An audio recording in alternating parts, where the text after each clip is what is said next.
سواء انت اختلفت او اتفقت معايا في اللي انا هقوله لك دول كلمتين انت محتاج تسمعهم ليك ولحياتك. المحتوى اللي بيخش دماغك ليه تأثير مباشر على دماغك وقراراتك وتفكيرك. تعال اديك مثال.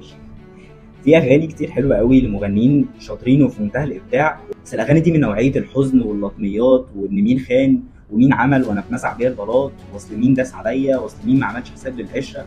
ركز كده في الاغاني ديت وبص لحياتك، هتلاقي ان حياتك اوتوماتيك بتتحول لشخصيه ضحيه وتوهان وزعل، وهتلاقي ان انت اوتوماتيك مع الوقت بتبدا تهيئ حياتك وتخليها تريليت على الكلام اللي بيتقال وتأيف الاغنيه عليك وعلى حياتك. وهي دي على فكره الفكره اصلا في المزيكا.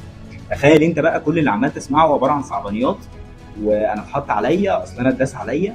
تخيل ده تاثيره ايه على مدار السنين. المشكله مش في كده بس، المشكله ان انت مع الوقت الموضوع ده بيتحول لادمان، تبقى حاسس ان انت مبسوط بالدور ده. هقول لك ليه. كله بيخليك من المسؤوليه اللي هي مسؤوليه تغيير وضعك الحالي، تغيير الناس اللي انت مش مرتاح معاهم، تغيير حياتك الماديه اللي مش مريحاك. بالنسبه الكلام ده مش على الاغاني بس، الكلام ده على الاغاني والفيديوهات وكل حاجه انت بتشوفها على السوشيال ميديا. اهم حاجه هم اصحابك.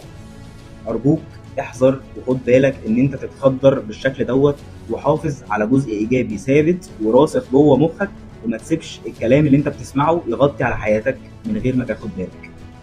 انا بتاع شغل. سلام.